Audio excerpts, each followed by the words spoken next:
नमस्कार, मैं हूं सौरभ शर्मा। आप देख रहे हैं हकीकत क्या है। बहुत स्वागत है आप सभी का। पाकिस्तान में लश्कर तैयबा के आतंकवादी क्यों बोल रहे हैं मर गए हम तो।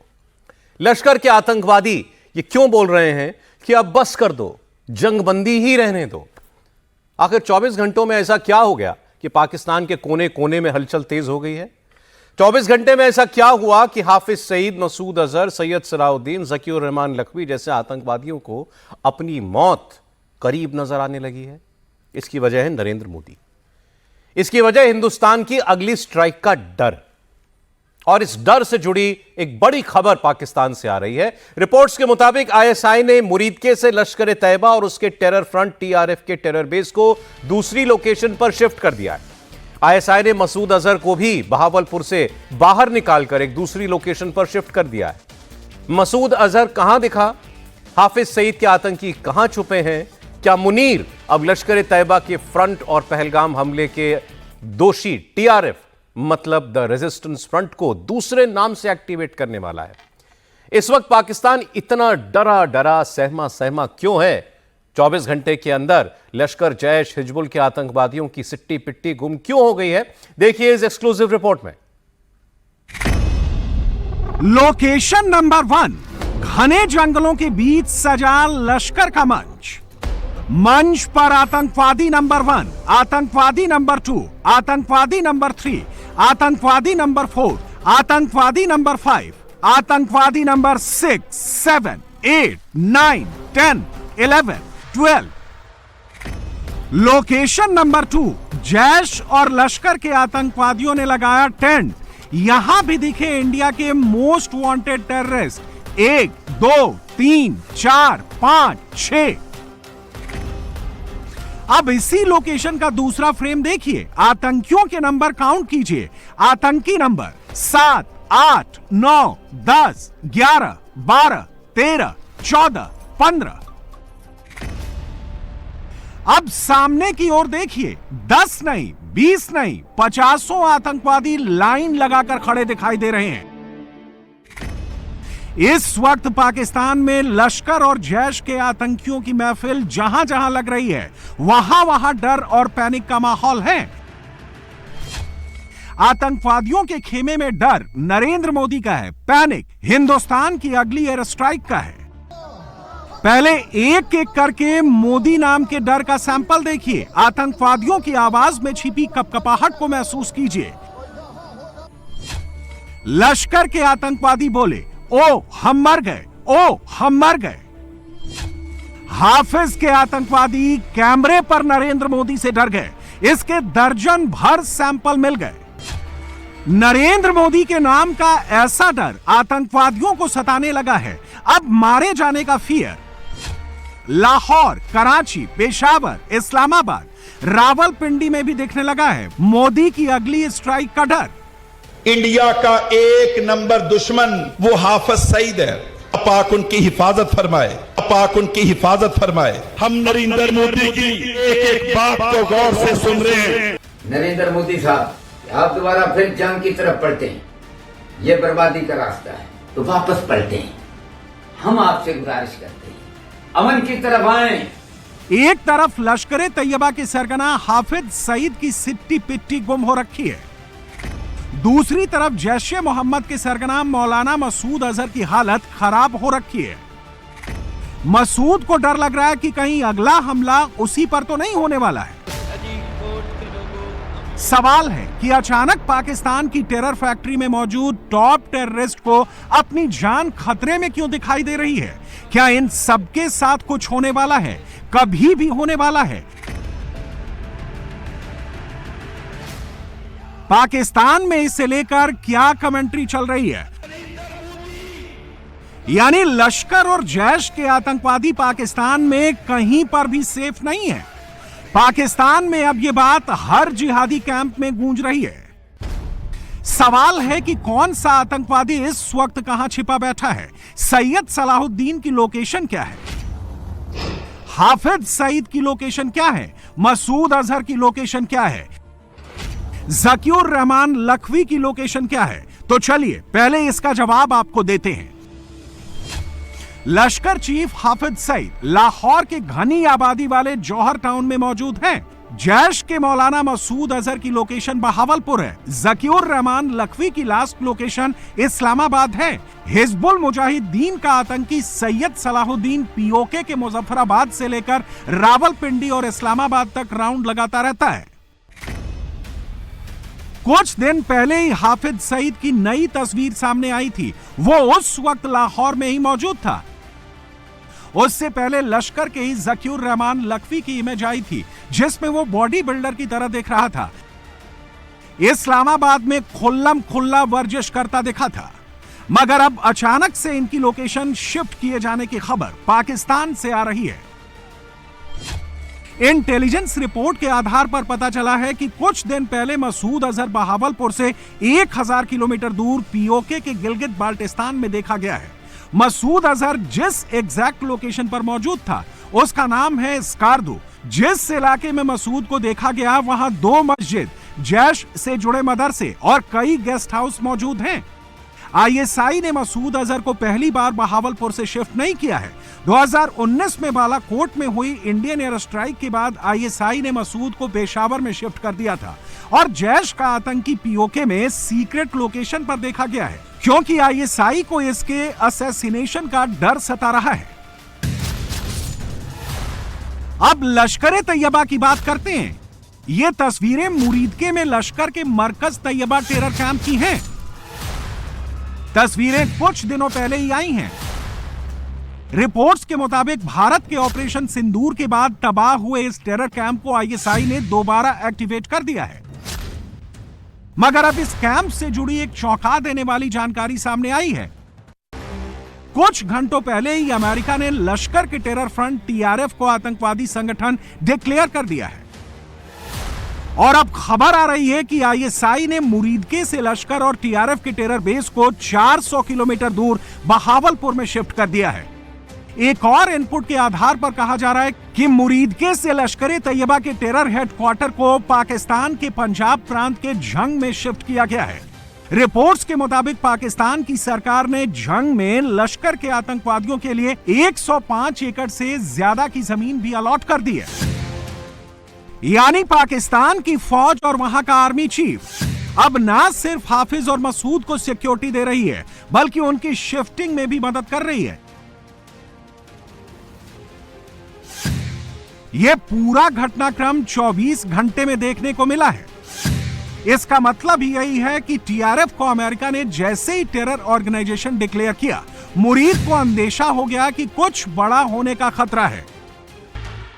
इस बीच लश्कर तैयबा के आतंकवादी अमीर हमजा की एक तकरीर तेजी से सर्कुलेट हो रही है, जिसमें यह झंग से चंद 100 किलोमीटर की दूरी पर फरीदकोट में खड़े होकर लश्कर के आतंकियों का मंच सजाकर स्पीच देता हुआ नजर आया है।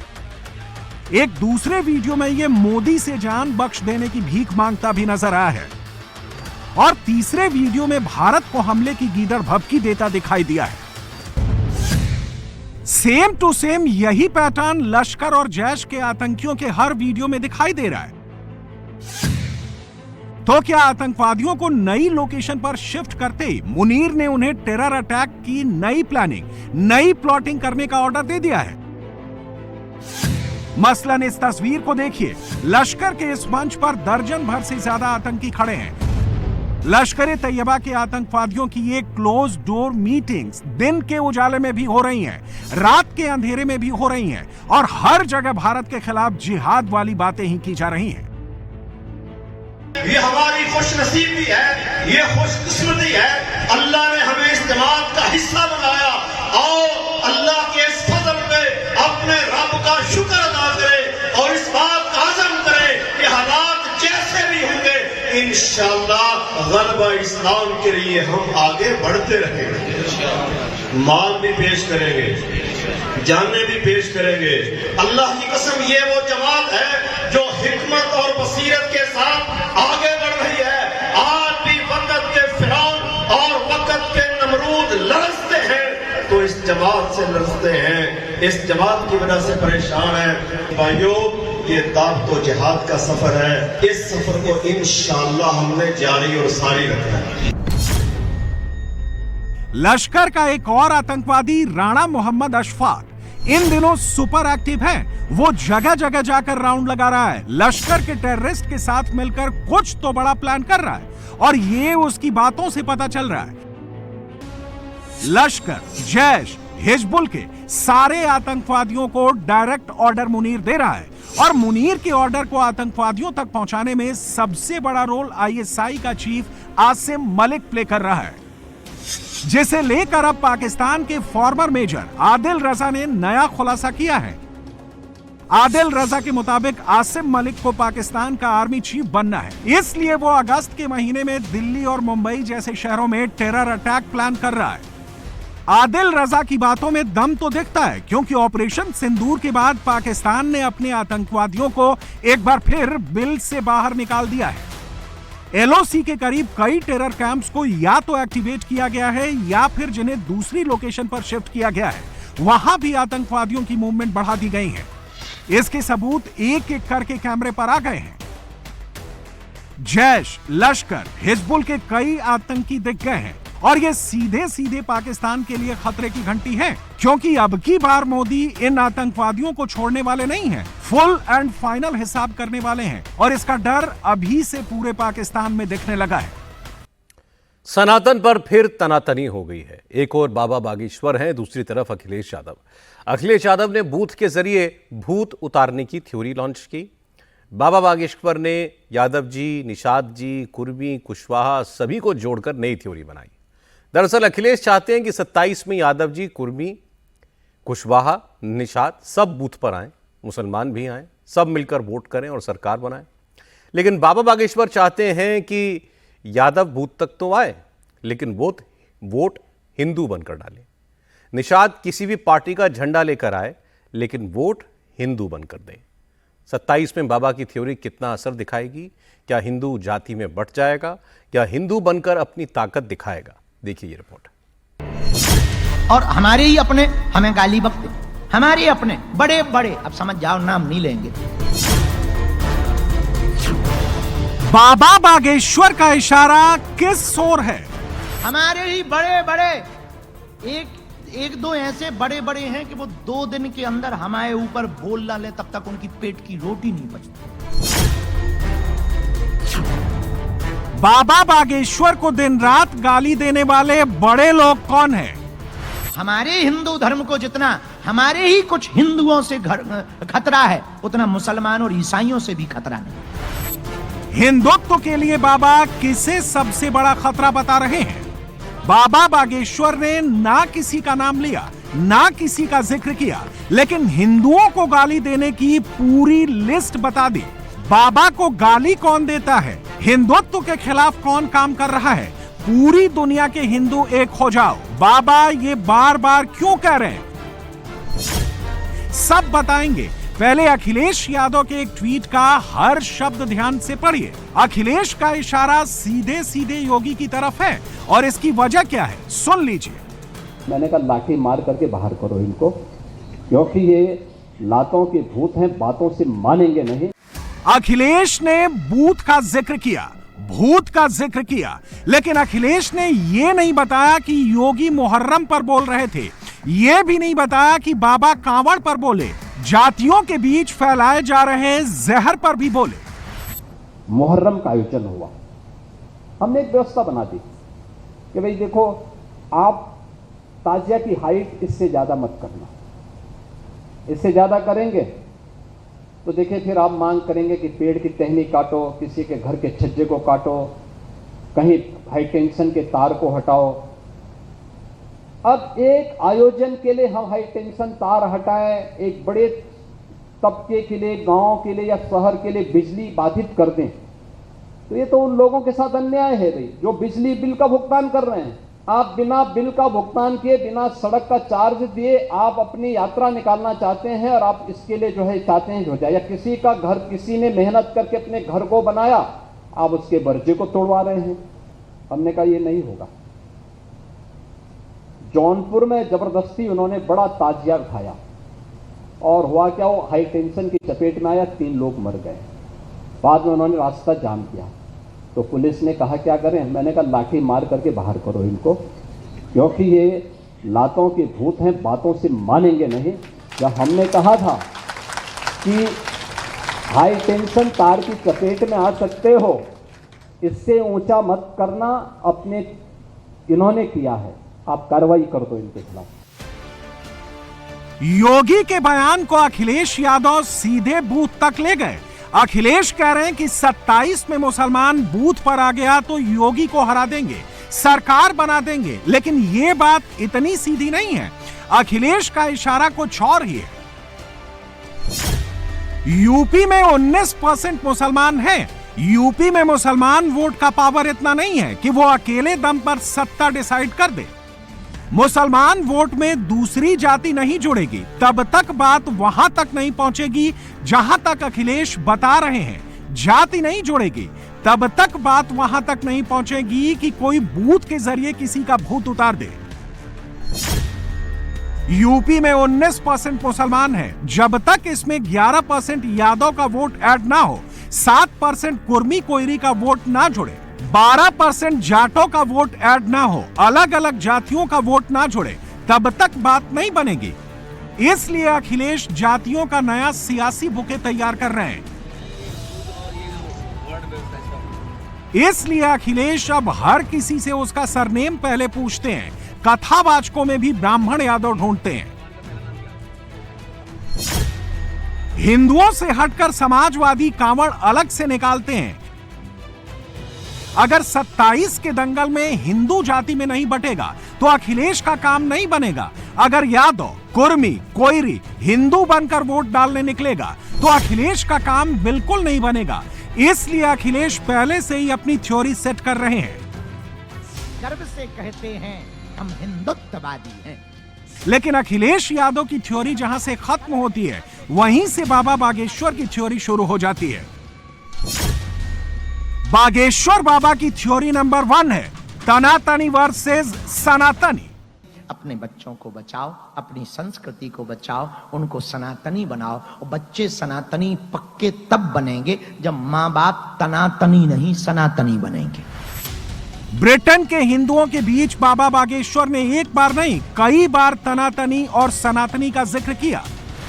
हमें गर्व है, हम हिंदू हैं। हमें गर्व है, हम हिंदुस्तानी हैं। हमें गर्व है, हम तनातनी वाले नहीं सनातनी हैं। बाबा बागेश्वर तनातनी उसे कह रहे हैं जो हिंदुओं में लड़ाई कराता है। बाबा बागेश्वर तनातनी उसे कह रहे हैं जो हिंदुओं में फूट डालता है। बाबा तनातनी उसे कह रहे हैं जिसका रेफरेंस योगी दे रहे हैं। मुहर्रम का हर जुलूस उत्पात का, आगजनी का, तोड़फोड़ का कारण बनता था। बहन बेटियां सड़कों पे नहीं निकल पाती थी। कोई उस समय नहीं बोलता था। कावड़ यात्रा चल रही है। समाज का सबसे यानी श्रमिक वर्ग से लेकर के उच्च वर्ग तक हर व्यक्ति इस अभियान के साथ जुड़ा हुआ। एकता का अद्भुत संगम, कोई भेदभाव नहीं, न जाति का भेद है, न क्षेत्र का भेद है, न वर्ग का भेद है, न मत का भेद है, न संप्रदाय का भेद है। मीडिया ट्रायल होता है, मीडिया ट्रायल होता है, बदनाम किया जाता है, खूब उसके बारे में लिखा जाता है। उन्हें उपद्रवी और आतंकवादी तक बोलने का दुस्साहस होता है। बाबा बागेश्वर ऐसे लोगों के खिलाफ ही हिंदू समाज को जोड़ रहे हैं। विदेश में बैठकर भी क्लियर मैसेज दे रहे हैं कि हिंदू एक हो जाओ। हिंदुस्तान नहीं, पूरी दुनिया के हिंदू एक हो जाओ। और यही बाबा बागेश्वर की थ्योरी नंबर 2 है, जो जाति में बटे हिंदू को चुनाव नहीं, धर्म के चयन का रास्ता बताती है। भारतीय परंपरा के लोग, विदेशों में रहने वाले लोग या तो क्षेत्रवाद में बटे, या भाषावाद में बटे, या जातिवाद में बटे, या तो यहाँ पंजाबी बनकर रहते हैं, या बिहारी बनकर रहते हैं, या गुजराती बनकर रहते हैं, या मध्य प्रदेशी बनकर रहते हैं। हम चाहते हैं भारत से बाहर जितने भी भारतीय रहें वो भारतीय बनकर के रहें। हिंदू एक रहे, हिंदू नेक रहे, हिंदू एकता में रहे, हिंदू घटे ना, हिंदू बटे ना, हिंदू मिटे ना, हिंदू हिंदू का साथ देवे। आप यदि अपने बच्चों को आज नहीं बचा पाओगे तो 2 पीढ़ियों के बाद तुम्हारे बच्चे संस्कृति से दूर हो जाएंगे और भारतीयता कम हो जाएगी। ओम भारत में रहने वाला हिंदू जाति और भाषा के आधार पर बटा है। यही वो मंत्र है। विदेशों में रहने वाला हिंदू राज्य और संस्कृति के आधार पर बटा है। बाबा का मेन फोकस यही है कि किसी भी आधार पर बटे हिंदू को पहले सनातन के सूत्र में पिरोया जाए, हर घर के अंदर सनातन की लौ जलाई जाए। हर हर हर हर दोनों हाथ उठा करके यहां पर किसी एक भारतीय पर लफड़ा हो जाए, बाकी सब चुप ऐसे हो जाते हैं जैसे सांप सूंघ गया। बुरा ना मानना, आप लोगों को हमारी बातें भले ही बुरी लगेंगी, किसी भी भारतीय के ऊपर विपदा आती है एक भी नहीं। हमें एक बात पे बहुत हंसी आती है, जितना तुम लोग मरने पर घरों में पहुंच जाते हो, काश विपत्ति में पहुंच जाओ तो बहुत कम लोग मरे। जितनी मात्रा में तुम मरने पर लोगों के घर पहुंच जाते हो, उतनी मात्रा में यदि तुम विपत्ति में, संकट में उसके घर पहुंच जाओ तो व्यक्तियों को बहुत बल मिलेगा, सनातनियों को बहुत बल मिलेगा। भैया हम तो जगा सकते हैं, जागना तुमको है। आप बचो, अपने बच्चों को बचाओ, बच्चों को मंदिर ले जाओ, मस्तक पर तिलक लगाओ, घर के बाहर तुलसी का पौधा रखो, अपना धर्म ध्वज लगाओ, ताकि कोई बाहर से निकले तो पहचान में आ जाए ये भारतीय सनातनी का घर है। 2024 चुनाव में अखिलेश ने यूपी की छोटी छोटी जातियों पर फोकस किया। मुसलमान का पूरा सपोर्ट मिला और अखिलेश को अच्छी खासी सक्सेस भी मिल गई। इसी पैटर्न पर 2027 के लिए अखिलेश कैनवस को बड़ा करना चाहते हैं। छोटी बड़ी हिंदू की जो भी जाति हो उसमें वोट का डिवीजन चाहते हैं। उसका इंपैक्ट क्या होता है समझ लीजिए। 2022 विधानसभा चुनाव में कुर्मी कोयरी जातियों का 66% वोट एनडीए के फेवर में गिरा। 25% कुर्मी कोयरी ने सपा का बटन दबाया। जाटव समाज का 21% वोट बीजेपी को मिला था। अखिलेश के अलायंस को सिर्फ 9% वोट मिला। दलितों की दूसरी जातियों में बीजेपी फेवरेट रही। योगी को 41% वोट मिला। अखिलेश के अलायंस का स्कोर 23% रहा। 2024 लोकसभा चुनाव के दौरान हिंदू वोट में अच्छा खासा डिवीजन हुआ। सवर्ण यादवों का वोटिंग पैटर्न तो यूपी में लगभग सेम रहा, लेकिन दलितों और पिछड़ा वोट ने अपनी चाल बदल दी। वोट हिंदू के नाम पर नहीं गिरकर जाति के नाम पर गिर गया। कुर्मी कोयरी समाज के 61% लोगों ने बीजेपी को वोट दिया। 2022 के मुकाबले ये 5% कम है। सपा अलायंस को 34% मिला, जो 2022 के मुकाबले 9% ज्यादा है। जाटव समाज को बीजेपी का 24% वोट मिला, जो पिछले चुनाव से 3% ज्यादा है। सपा अलायंस को जाटवों का 25% वोट मिला, पिछले चुनाव के मुकाबले 16% बढ़ गया। अन्य दलित जातियों के 29% वोट एनडीए को मिले, पिछले चुनाव से 12% घट गए। सपा अलायंस को 56% वोट मिले, पिछले चुनाव से नंबर 33% बढ़ गया। हिंदू जाति में बढ़ता है, मुसलमान का वोट उसमें जुड़ता है तो अखिलेश का नंबर बढ़ता है। इसलिए विदेश में बैठकर बाबा बागेश्वर की नजर सनातन के नन्हे सेनापतियों पर रहती है। भक्तों की भीड़ में वो उन्हें खोजते हैं जो सनातन की पताका आगे लेकर चलेंगे। बच्चे दिख रहे हैं, ये सब रामदूत सेना है। दिखने में छोटे हैं, सब खोटे हैं। हिंदुत्व का काम, भेष भी उनका अद्भुत है, वेशभूषा भी अद्भुत है, वाणी भी अद्भुत है, मस्तक पर तिलक है, दिल में भारत बसा है। बाबा बागेश्वर विदेश में कथा सुनाते हैं तो भी उनका मकसद किसी ना किसी तरह हिंदुओं को एक छत के नीचे लाना होता है, एक सूत्र में पिरोना होता है। विदेश इसलिए आते हैं, 2 हिंदू ही सही, कम से कम 2 हिंदू एक होंगे तो 1 पे 1 11 हो जाएंगे। कथा सुनाना तो बहाना है, असलियत में हिंदुओं को एकता के सूत्र में लाना है। प्रभु सब कुछ कराना, पर कभी ऐसा हमसे कुछ मत कराना कि हिंदुओं को नीचा देखना पड़े। यूपी और बिहार में 2 यादव परिवार हैं। दोनों यादव परिवार पॉलिटिकल पिच पर M+Y के भरोसे उतरते हैं, लेकिन इस बार पुराने फॉर्मूले से काम नहीं बनेगा। इसलिए तेजस्वी हो या अखिलेश, दोनों चाहते हैं कि वोट धर्म नहीं जाति के आधार पर पड़े, और इसकी फील्डिंग अभी से सेट की जा रही है। लेकिन बाबा बागेश्वर भी तैयार हो चुके हैं। हर हर भोले बोले बम बम भोले हर हर यूपी में पदयात्रा का ऐलान हो चुका है। बिहार में बागेश्वरी मठ का भी प्लान बन चुका है। जाता है वो पुनर्जन्म